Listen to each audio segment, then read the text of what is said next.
যাতে মানুষ সচেতন হয়, আমরা যেন কাউকে খুব সহজে বিশ্বাস না করি।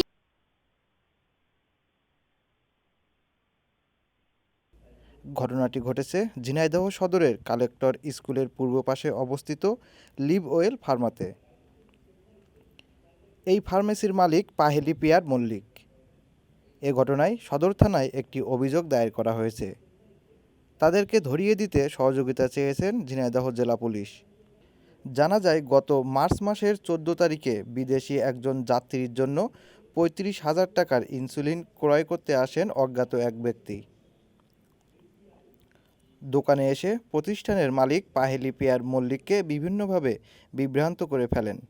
গত 14ই মার্চ 3 রোজা ছিল মেবি, ওদিন আমার দোকানে একটা প্রতারক চক্র এসে আমার এখান থেকে প্রায় 30-40 হাজার টাকার ইনসুলিন নিয়ে চলে গেছে, যেটা কিনা আমরা পরে গিয়ে সিসিটিভির ফুটেজ দেখে বুঝেছি, ফার্স্টে বুঝিনি জিনিসটা। তো ওনারা ফার্স্টে আসছে, একজন প্রতারক চক্রের প্রথমজন যে আসছে সে এসে একটা মাস্ক কিনতে আসছিল, প্রথমে এসে মাস্কটা নিয়ে চলে গেছে। তারপরে সেকেন্ড জন যে আসছে সে অনেকগুলা ইনসুলিন, তারপর আপনার হার্টের ওষুধ, এইগুলা বাইরে ফ্রান্সে তার বস নিয়ে যাবে এই কথা বলে আমার দোকানের যে ছেলে ছিল তাকে বলছে যে সে 3 মাসের ওষুধ নিবে, ইনসুলিন নিবে, ওষুধ নিবে। তো যার জন্য কিনা ছেলেটা, আমি সে সময় দোকানে ছিলাম না, তারপর আমার ছেলেটা আমাকে ফোন দিয়ে বলে যে ম্যাডাম এরকম কিছু ওষুধ বাইরে থেকে আমাদের নিয়ে আসা লাগবে, যেহেতু আমাদের দোকানটা নতুন, তো সব ওষুধ এত মানে হাই কোয়ান্টিটিতে থাকে না, ইনসুলিন বিশেষ করে। তো তখন আমি নিচে দোকানে আসার পর দেখলাম লোকটাকে, আমি তাকে কোয়েশ্চেন করি যে আপনি কেন, মানে এতগুলো ইনসুলিন কেন লাগবে আপনার, বা ইনসুলিনগুলা কে ক্যারি করবে, কোথায় যাবে, এই ছোটোখাটো যেগুলো বেসিক কোয়েশ্চেন আমি তাকে করি। কারণ ইনসুলিন নেওয়ার জন্য আসলে বাইরে নিতে গেলে তার একটা প্রিপারেশন থাকা লাগবে, ইনসুলিন যে সেভাবে বা একটা টেম্পারেচার মেনটেন করা লাগবে। তো তাকে জিজ্ঞাসা করলে সে আমাকে বলে যে না, আমার স্যার নিয়ে যাবে, আমার বস নিয়ে যাবে, ফ্রান্সে নিয়ে যাবে। তো আমি বলি এতগুলা কী করবে, বলে 3 মাসের জন্য নিয়ে যাবে। তো সেখানে আমি বিশ্বাস করি যে 3 মাস হ্যাঁ নিতেই পারে, বক্স ধরে ধরেই নিতে পারে। তো আমি তার ওই ওষুধগুলো নিয়ে আসার জন্য মানে ব্যবস্থা করি, আমার ছেলেটা ওষুধগুলো অ্যারেঞ্জ করে নিয়ে এসে দেয়। সেই লোকটা অনেকক্ষণ ধরে ওয়েট করে আমার দোকানে যে ওষুধ নিয়ে যাবে। যখন কিনা ওষুধগুলো সব অ্যারেঞ্জ করা হয়ে যায় আমার দোকান থেকে, বাইরে থেকে আমি নিয়ে এসে দিই, তখন একটা পর্যায়ে গিয়ে সে মানে আপনার নিজেই ব্যাগে ওষুধগুলো ভরতে থাকে। তার ব্যাগ থেকে একটা বাঁশপাতার খাম বের করে নিজেই ওষুধগুলো যখন নেয়, তখন আমি তাকে বলি যে আপনি রাখেন, আমার ছেলেটা আপনাকে সব বুঝিয়ে দিবে জিনিসগুলো। তখন উনি বলে যে না, সমস্যা নাই। তো এটা আসলে আমাদেরও একটু বোঝার ভুল, মানে সহজ সরলভাবে জিনিসটা নেওয়াতে ওইটা আমরা অতটা বুঝিনি। তারপরে উনি আস্তে আস্তে করে, আমাদের দোকানে আমরা 3 জন ছিলাম, তো আমাদেরকে একটু একটু করে ব্যস্ত করে দেয় যে আমার এটা লাগবে, ওই মানে আরেক ওষুধ লাগবে, তখন সাপোসিটরি লাগবে, এইগুলা বলতে থাকে। তখন আমরা ওইগুলা যখন অ্যারেঞ্জ করি, তার মধ্যে ওনাদেরই এক চক্রের লোক এসে আমাদের কাছ থেকে কিছু সিরাপ কিনে নিয়ে যায়, যার জন্য কিনা একই ব্যাগ সে পায় আমাদের দোকানের ব্যাগটা নিয়ে সে তো চলে যায়। তার কিছুক্ষণ পরে আমরা যখন প্যাকেট করি ওষুধগুলা, তখন ওই লোকটা আপনার একটা মানে আরেকবার আসে, যেটা কিনা আমরা ওইভাবে খেয়াল করতে পারিনি, এসে নিয়ে পাশাপাশি ব্যাগ চেঞ্জ করে ফেলে।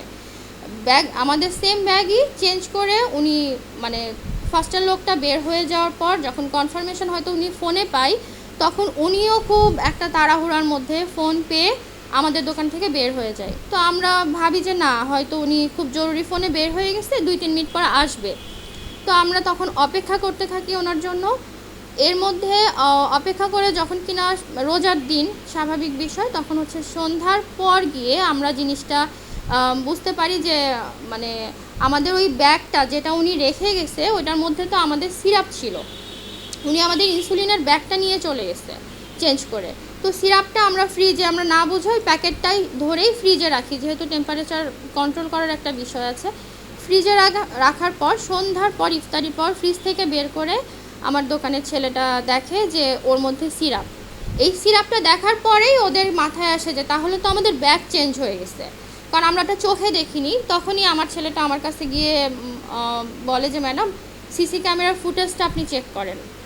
তখন আমি যখন সিসি ক্যামেরার ফুটেজটা চেক করি তখন আমি দেখি যে হ্যাঁ, পাশাপাশি এমনভাবে ব্যাক চেঞ্জ করছে যেটা কিনা আমরা আসলে ডেস্কের এই পাশে থেকে ওই পাশের জিনিসটা অতটা বোঝা বা এইরকম মানে ক্রিটিক্যাল মানসিকতা নিয়ে আমরা আসলে ছিলাম না যে এরকম হতে পারে বা এই ধরনেরও মানুষ চুরির একটা প্রক্রিয়া নিতে পারে।